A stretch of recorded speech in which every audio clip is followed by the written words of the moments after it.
And we are now live. Great. Hey, everybody. Mayor Alan Weber here. Welcome to our live stream video. I'm joined by our city manager, who'll be back in a minute, and Director Kira Ochoa and Fire Chief Ryan Moya. We're going to talk about being prepared for emergencies. This evening, we're not specifically focusing on the fires that are going on in northern New Mexico, although they are a concern and we may address them later. But right now, the real point is to be aware that with heightened dryness, drought, we are all needing to be aware of the dangers that are around and the need to be prepared so that we don't get taken by surprise. There are things each of us can do to protect our own family, our property, our neighbors, our community, and to stay safe and to make sure that we prevent anything from happening. And if there is an emergency, that we're well prepared and ready to handle it and not taken by surprise. The folks on this call, John Blair, our city manager, Director Kira Ochoa, Chief Moya, they are very well schooled in the steps that we can all take to keep ourselves safe, our families safe, our property safe, and safeguard Santa Fe. So take notes. This is going to be recorded. We'll be able to review it later, and there will be material up on the city's website about how to be prepared and safeguard yourself in case of an emergency. So with that, City Manager John Blair, why don't you say a few words, introduce tonight's theme, and turn it over to Director Ochoa and Chief Moya. Mr. Mayor, thank you very much. Good evening, everybody. I apologize. I had a quick technical issue, so I'm on a second device here. Yeah, tonight's really not about scaring anybody. It's about being smart and about being prepared for the fire season that we know that we're already in. Because of my technical difficulties, I'm going to ask that our Community Health and Safety Director, Kira Ochoa, start with her discussion of how to be prepared. So with Director Ochoa, if you can take it from here. Thank you, City Manager Blair, and welcome everyone. I'm Kira Ochoa. I'm the Director of Community Health and Safety. I'm here to talk to you about how to prepare your family and your home for the potential for fire. And with that, I believe I can share my screen. Hopefully this isn't too funky. Basically, I'm going to talk to you about what are known as the 6 Ps. And the 6 Ps are people and pets, papers and important documents, prescriptions, pictures, personal computers, and plastic. So you don't have to memorize all that. There's a nice little graphic that we have up on our city website, which I am working to get up for you right now. And I can talk you through what those mean. Basically, they're pretty self-explanatory. People and pets, you'll want to think about who you're needing to, have ready to go with you if you need to go. And those might include your family pets. You might want to think about a pet carrier, and you don't have to go out and buy an expensive pet carrier. I've seen a lot of neat DIY pet carriers on the internet. So you can put like a laundry basket. You can put a laundry basket and some bungee cords. That can be as simple as a backpack, but you'll want to do that. And excuse me for my delay in getting this up on the screen, but here we go. I'm having a little technical difficulty myself. We are also looking at the next P, which is papers and important documents.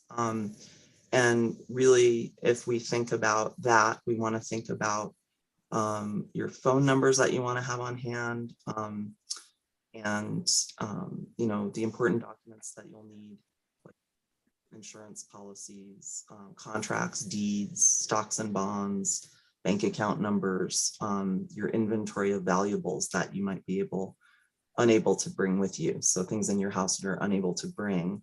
You also want to think about important phone numbers being written down, not just on your phone. And then, of course, your passports, your social security cards, and your immunization records. And then your credit card account numbers and companies, family records, like your birth certificates, your marriage and death certificates.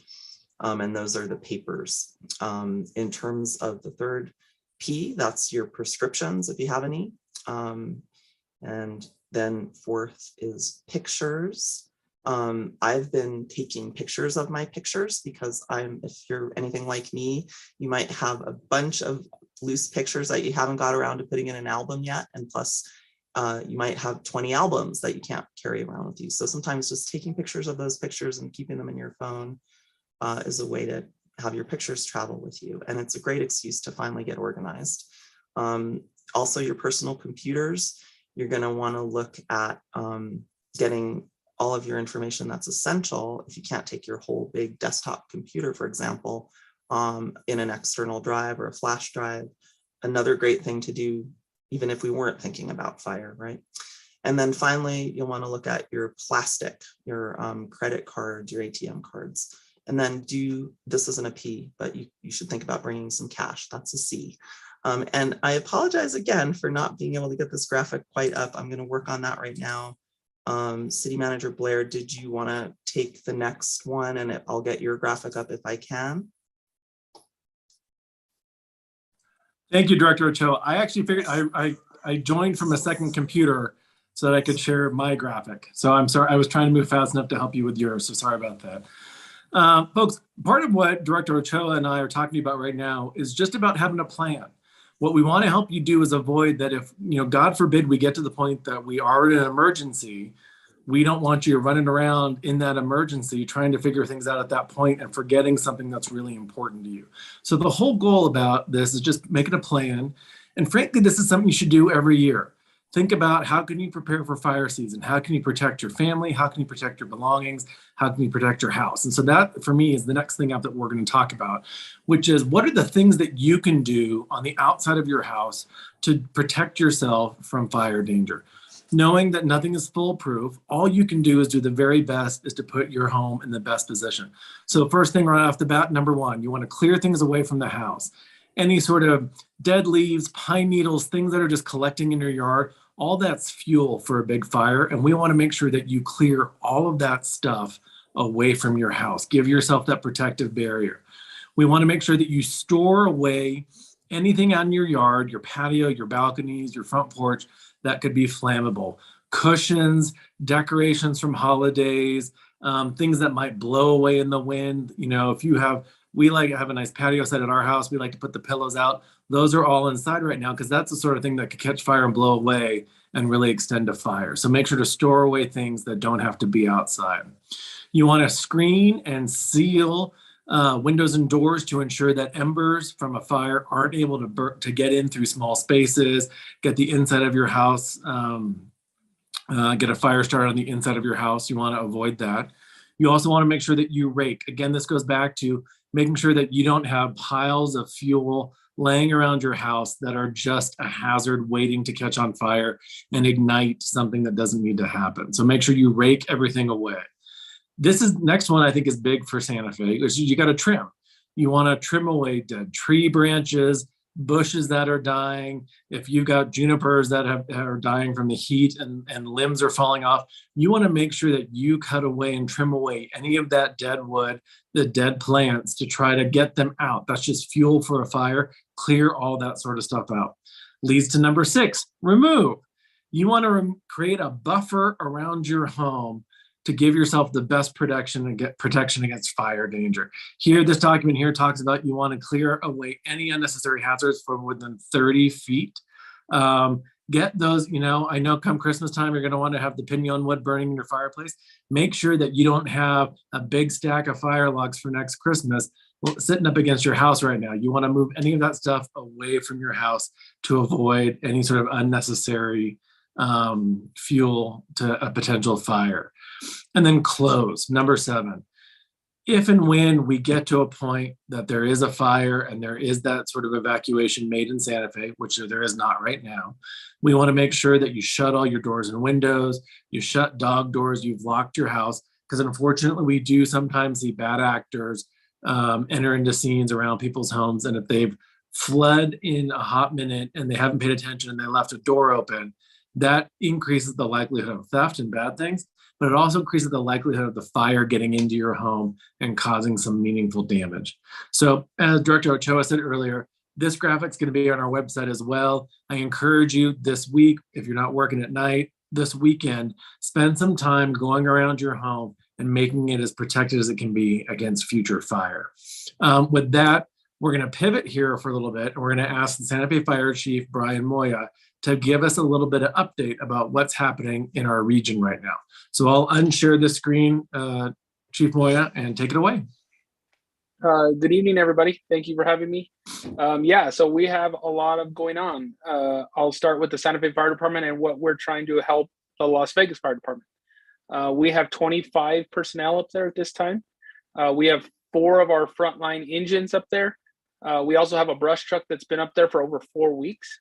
So we're taking a lot of resources to help them. That doesn't mean that we are taking anything away from the citizens of Santa Fe. Everything we're doing up there is helping them, and everything we have here, we continue to offer the best service in the country. I'll put it against anybody. So we have the best service in the country. So we're continuing to battle both ends. I'll start with the Hermit Peak Calf Canyon fire. The fire currently sits at 190,000 acres. The fire is 43% contained. There are 170, holy moly, I'm sorry. 1,700 personnel assigned to the fire, attempting to gain a containment on the fire right now. So a lot of what happened over the winds this week is the winds are coming kind of out of the west to the east, west-east, or western easterly direction.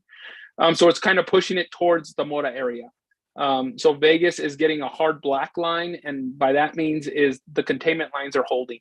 So a lot of what we're seeing in the Vegas area is there's still a threat. You know, the winds could change at any time, but we're holding lines and we're protecting the citizens of Las Vegas.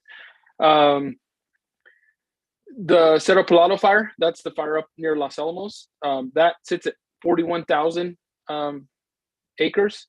It's 11% contained, and it has 900 personnel assigned to that fire. A lot of what happened today was been a great and tremendous help. We have been able to fly airplanes all day on the Cerro Pelado fire, and it's really lowered the fire danger toward Los Alamos. I'm not saying that it's completely gone, but we did tremendous progress today. We were able to help in the fact that that fire did some containment lines, and Los Alamos is still under the ready stage of evacuation. So we have not made them evacuate at all. We need to look out for the winds this week. They're expected to remain high throughout the week. So we need to stay vigilant. We need to stay on top of our game. If you see anything, please report it. If you see something that's not right or out of the ordinary, please report it. If there is something that comes up, we need to jump on it as fast as possible. Right now, currently, no fire is threatening Santa Fe, but that doesn't mean 30 minutes from now, it could change. So please be vigilant. Please be aware of your surroundings. Please be, when you're going up, if you are, please don't hike around. Kind of keep out of the forest at this time. It'll just help maintain the best security we have and make sure that we don't have that big fire here in Santa Fe. And with that, I will give it back to City Manager Blair, and we'll continue.